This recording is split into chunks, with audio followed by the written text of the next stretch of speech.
everyone! Welcome back again to my channel. So mga kasukay, mga kalingap, isang mapagpalang araw na muli sa atin lahat. So eto, balikan lang muna natin itong masasayang araw namin sa diet. Kasama itong si Kuya Potpot ng mga kalingap. So ito, panoorin po natin ang video na ito. Mas kay Beyonce Alex Sabado Vlogs. Ayan, shout out. Uy, tama-tama, Sabado ngayon, Alex. Anong ibig sabihin na Sabado? Sabado ngayon, di ba? Oh. House blessing. Yes, tama. Successful po yung house blessing. Sobrang saya. Ariel Mabida. May ginawang maganda si Gandang Emmy, guys. Abangan yun sa vlog ko. Nag-live ako Abangan yun sa vlog ko, guys. Daming one-sided sa live kanina. Naglabasan. Okay lang, one-sided. Sige, double-sided naman po ay. Nandito ako. Double-sided. Ang sinabi niya, Guys, abangan yun. May bulong ako sa inyo, guys. May bulong ako. Ayan, sabi ni Menchi Ratila. Teacher Emmy. Teacher Emmy. Ano ba si Teacher?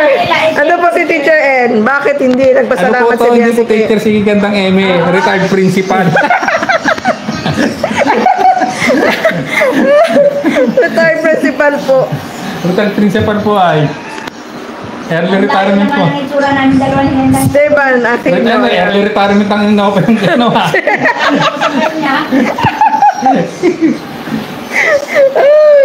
Si Edo naman, okay lang sa kanya. Okay lang kay Kalinga Edo. Huwag na po kayong mambas. Actually, may paliwanag dyan. Kaya lang may abangan nyo sa reaction video ko kay Teacher N. Guys. Mag-upload ako ng abangan niya upload yung Teacher N. Dahil reaction na natin. Meron din akong video, may short video tungkol dyan. Sige. Kaya mahina yung boss kasi ni Benzi rito. Kaya yung Daming basher, hindi daw naalala si Baby Benzi. Idudukong ko na lang tong sa akin. Sige, upload na na. Private nga po niyang ipapasalamatan si si Eds. Huwag na po kayong mag-ano dyan. Wala namang gumagalaw sa gamit mo. Versida de la Cruz, ayan. Si Aurora Santos, hello po. Sepra. Bakit parang malungkot si Papa Eds? Malungkot to si Papa Eds. Pagod si Papa Eds. Pagod po, grabe po. May picture naman kami, nakangiti naman po siya. Nagpa-picture ako kay Eds. Hindi ko lang siya in-interview. Nagpa-picture lang po. So, ayan po, mga kasukay, mga kalingap, napanood nyo. Sobrang masaya kami noon nung nasa diet kami. Sobrang nagbigla din po ako dun sa nangyari dahil no isang araw lang ay magkausap kami ni Kuya Potpot kasi pinag-uusapan namin yung pagpunta sa diet sa birthday ni Beyonce, mga kalingap. Kaya sobrang nakakalungkot po kasi si Kuya Potpot ay mabait tapos mabiro, no? Kasi kapag nag-uusap-usap kami, talagang yung biruan po ay nandoon. Yung kapag uusap kami sa messenger, ay talagang mabiro siya. Tsaka, hindi parang yung ka-close talaga namin siya, no, mga kalingap. Kasi, yung samahan namin bilang magkakaibigan ay talaga nandiyan. Kaya nakakalungkot po yung nangyari. Nagulat din ako kasi nagulat ako. Sabi ko, totoo ba to? Ano nangyari kay Kuya Potpot? Bakit ganon? Yung isang araw lang magkausap kami kasi tinawagan ko siya at pinag-uusapan namin yung pagpunta nga sa diet, no? Sa birthday ni Beyonce. Sabi ko sa kanya, Kuya Potpot, nakapag-book ka na ng ticket. Kasi nabanggit niya po sa akin na pag pumunta siya ng diet sa birthday ni Beyonce is mag-i-eroplano siya. Sabi ko, ay sana all may sakay ng eroplano. Kasi mas malapit na po 'yon, no. Ilang oras na lang yung biyahe hanggang diet. Sabi niya, ay hindi pa, binu-joke lang kita, sabi niya. Kapag mabilis na 'yon, sabi ko. Sabi ko naman sa kanya, mas maganda magpabuka na para mas mura yung pamasahe mo kasi 3 months pa naman, no. Sa September pa naman yung punta namin. Sabi niya, oo, mabilis lang yan. So, si Kuya Potpot, yung makwento yan, mabiro.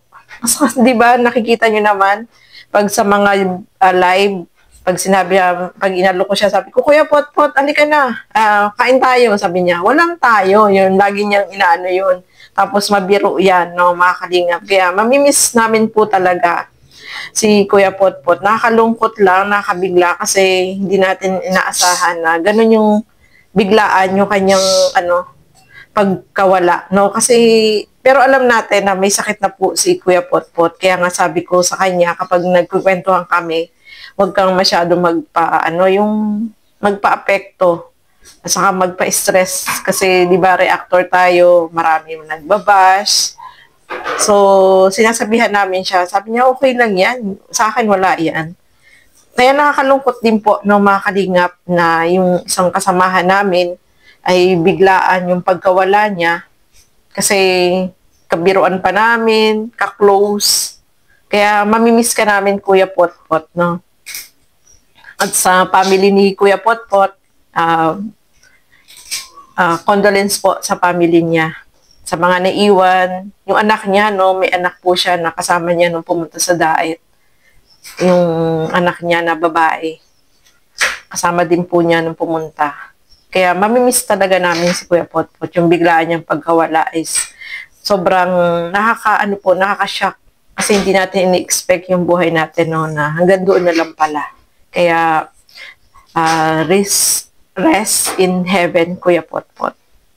Nakakalungkot lang po. Ganun talaga yung buhay, no? Hindi natin hawak at hindi natin alam kung hanggang kailan tayo.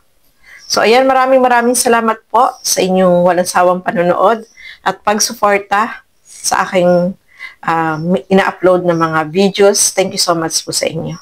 Bye-bye and God bless po.